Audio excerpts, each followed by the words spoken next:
चला तर विद्यार्थी मित्रांनो, माझ्या यूट्यूब चॅनलवरती तुम्हा सर्वांचे पुन्हा एकदा मनापासून स्वागत करते।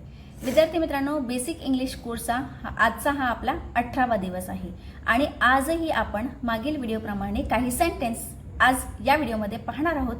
आजच्या या व्हिडिओमध्ये आज आपण काही सेंटेन्सेस पाहणार आहोत आणि त्याची मराठी मीनिंग्स सुद्धा पाहणार आहोत आणि सेंटेन्स कशा पद्धतीने बनवलेले आहेत ते सुद्धा या व्हिडिओमध्ये पाहणार आहोत। तर विद्यार्थी मित्रांनो, व्हिडिओ पूर्ण पाहायचा आहे, मध्ये स्किप करू नका।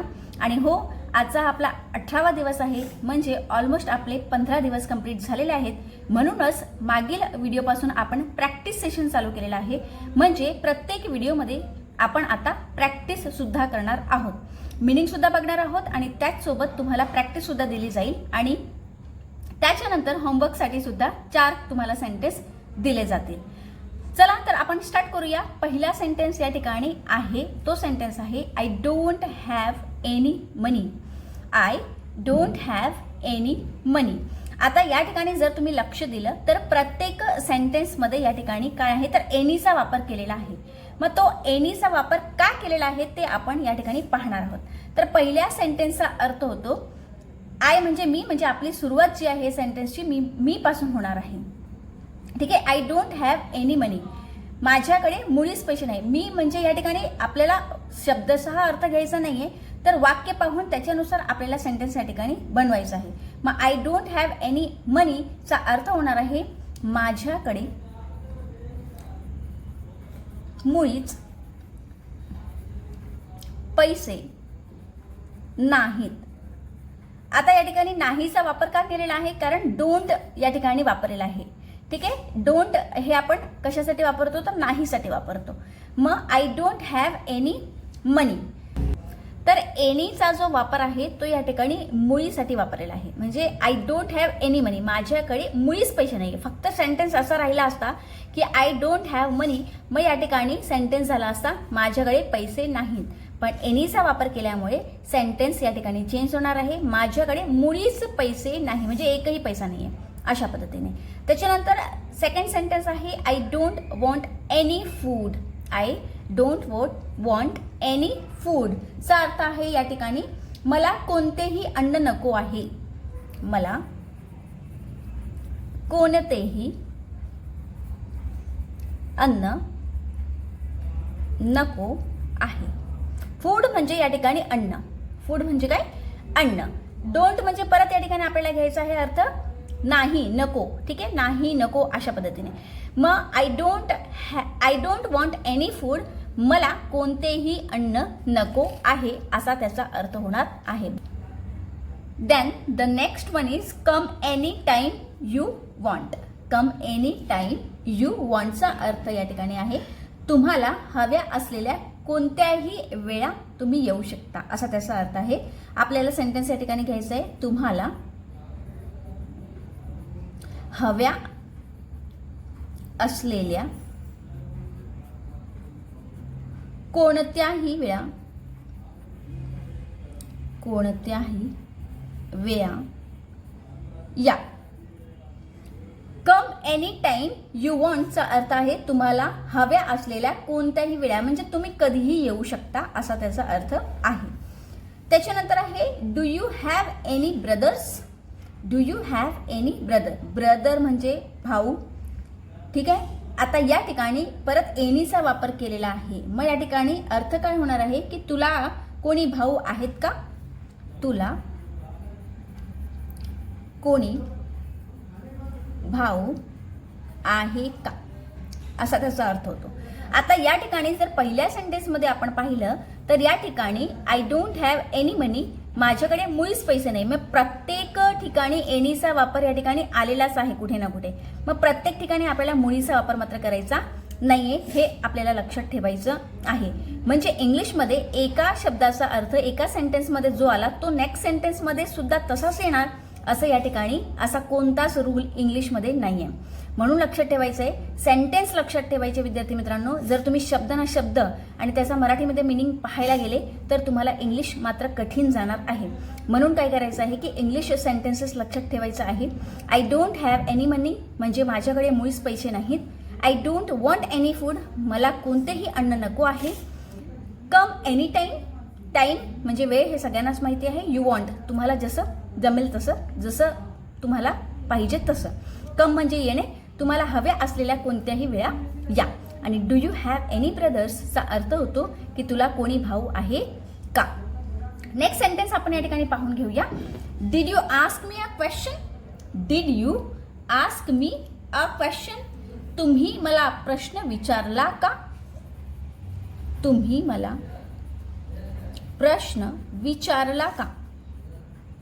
विचारला का. आता हा जो सेंटेन्स आहे तो सेंटेन्स कशामध्ये जाणार आहे तर पास्ट टेन्समध्ये जाणार आहे, कारण या ठिकाणी डिडचा वापर केलेला आहे. डिड यू आस्क, आस्क म्हणजे विचारणे, हे मागेल जेव्हा व्हिडिओमध्ये आपण पाहत होतो सेंटेन्सेस त्यामध्ये आपण ह्याचा अर्थ घेतलेला आहे, सांगितलेला आहे. डिड यू आस्क, आस्क म्हणजे विचारणे. Did you ask me a question, तुम्ही मला प्रश्न विचारला का. नेक्स्ट सेंटेन्स आहे can I ask you something. Can I ask you something, या ठिकाणी आस्कचा वापर केलेला आहे. मग सेकंड सेंटेन्समध्ये सुद्धा आस्कचा वापर केलेला आहे. Can I ask you something. ठीक आहे, त्याचा अर्थ होतो मी तुम्हाला काही विचारू शकतो का. मी तुम्हाला काही विचारू शकतो का. काय अर्थ होणार आहे, मी तुम्हाला काही विचारू शकतो का. Can I ask you something. आता या ठिकाणी शकण्याची क्रिया या ठिकाणी आलेली आहे. कॅन म्हणजे शकणे, ठीक आहे, शक्यता या ठिकाणी दर्शवलेली आहे. Can I ask you something, मी तुम्हाला काही प्रश्न विचारू शकतो का. पुढचा सेंटेन्स आहे विद्यार्थी मित्रांनो ask if you don't understand. याचा अर्थ होतो ask you if you don't understand. Understand म्हणजे समजणे आणि डोंट म्हणजे नाही. म्हणजे याचा अर्थ काय असणार आहे की समजले नसेल तर विचारा. समजले नसेल तर विचारा. Ask if you don't understand, विचारा जर तुम्हाला समजले नसेल तर. म्हणजेच वाक्याचा आपण व्यवस्थित अर्थ पाहिला तर समजले नसेल तर विचारा. त्याच्यानंतर आहे may I ask why. May I ask why, पुढचा जो सेंटेन्स मेचा वापर केलेला आहे. ठीक आहे, मग या ठिकाणी अर्थ असणार आहे, अर्थ होणार आहे मी विचारू शकतो का. मी विचारू शकतो. मी विचारू शकतो का असा त्याचा अर्थ होणार आहे. बघा, मे आय आस्क व्हाय, मी विचारू शकतो का. समजा एखादा सेंटेन्स, आता हा जो सेंटेन्स आहे ना थोडासा या ठिकाणी समजून घ्यायचा आहे. मी उदाहरण देते म्हणजे तुम्हाला हा सेंटेन्स व्यवस्थित समजून येणार आहे. या ठिकाणी जर व्यवस्थित अर्थ पाहिला तर अर्थ होतो मी विचारू शकतो का. ठीक आहे, म्हणजे या ठिकाणी समजा एखादी व्यक्ती आहे जी तुमच्याशी बोलत आहे आणि त्या व्यक्तीने तुम्हाला सांगितलं की मी उद्या मुंबईला जाणार होतो पण माझं मुंबईला जाण्याचं कॅन्सल झालं. समजा एखादी व्यक्ती तुमच्याशी असं बोलत आहे की मी मुंबईला मी जाणार होतो पण माझं कॅन्सल झालं. मग तुम्ही त्याला विचारू शकतात, म्हणजे तुम्ही त्याला अशा पद्धतीने प्रश्न विचारू शकता की मी विचारू शकतो का म्हणजे का कॅन्सल झालं मी विचारू शकतो का. समजलं ना, म्हणजे अशा पद्धतीचा हा सेंटेन्स आहे. मे आय आस्क वाय, मी विचारू शकतो का अशा पद्धतीचा हा सेंटेन्स आहे. म्हणजे ह्या उदाहरणाद्वारे कदाचित तुम्हाला हा सेंटेन्स समजून येणार आहे. ओके, नेक्स्ट सेंटेन्स या ठिकाणी आपण पाहूया. She is thin as a stick. She is thin as a स्टिकचा अर्थ आहे ती काठीसारखी बारीक आहे. ती काठीसारखी बारीक आहे. ठीक आहे, समजा एखादी मुलगी खूप पातळ सडपातळ आहे, मग या ठिकाणी आपण सेंटेन्स वापरू शकतो शी इज थिन. थिन म्हणजे पातळ. She is thin as a stick. कशी आहे ती, एकदम पातळ आहे, बारीक आहे. कशी आहे, कोणासारखी आहे तर स्टिक सारखी आहे. स्टिक म्हणजे या ठिकाणी काय अर्थ होणार आहे तर काठी. स्टिक म्हणजे काठी. मग ती काठीसारखी बारीक आहे असा त्याचा अर्थ होतो. शी म्हणजे ती, हे आपल्याला माहिती आता पडलेलंच आहे. त्याच्यानंतर परत नेक्स्ट सेंटेन्स आहे she works as a helper. She works as a हेल्परचा अर्थ होतो ती मदतनीस म्हणून काम करते. ती हेल्पर म्हणजे मदतनीस. मदतनीस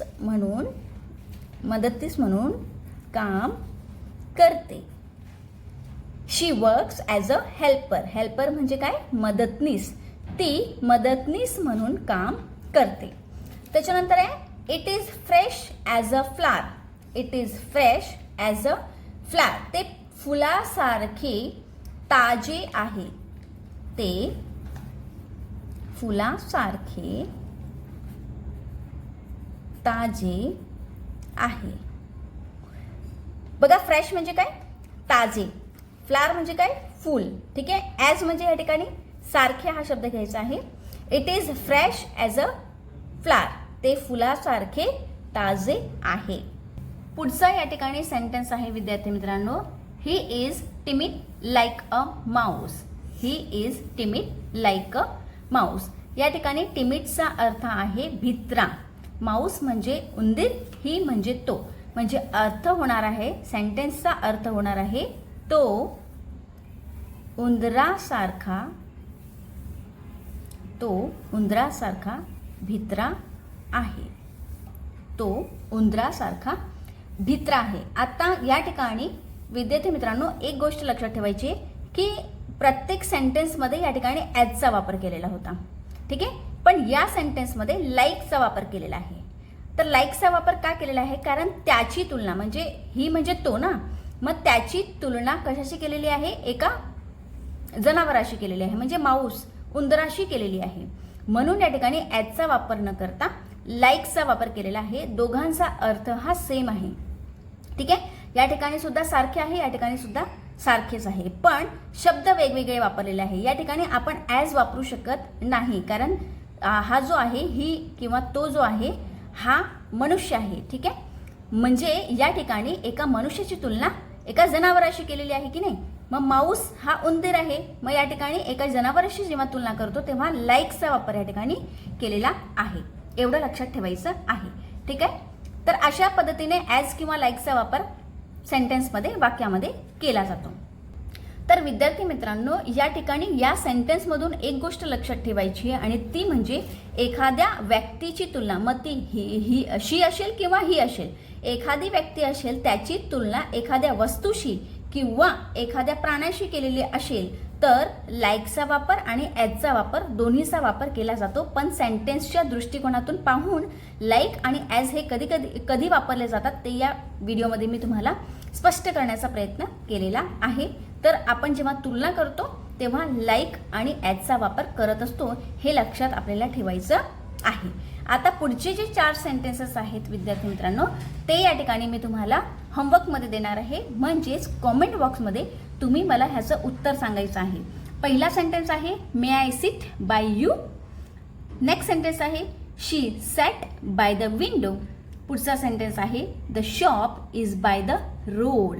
आणि नेक्स्ट सेंटेन्स, शेवटचा सेंटेन्स आहे the train just went bye.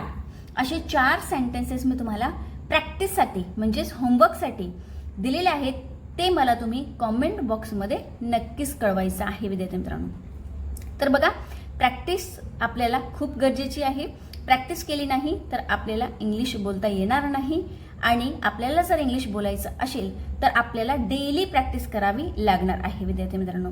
तर आजचा हा आपला डे 18 या ठिकाणी संपलेला आहे आणि नेक्स्ट व्हिडिओमध्ये आपण असेच काही सोपे सेंटेन्सेस या ठिकाणी व्हिडिओमध्ये आपण पाहणार आहोत. माझ्याबरोबर कनेक्टेड राहायचं आहे, जेणेकरून 30 डेजचा जो चॅलेंज घेतलेला आहे आपण, त्या 30 डेजच्या चॅलेंजमध्ये आपण इंग्लिश बोलायला नक्कीच शिकूया. भेटूया आपण नेक्स्ट व्हिडिओमध्ये. धन्यवाद.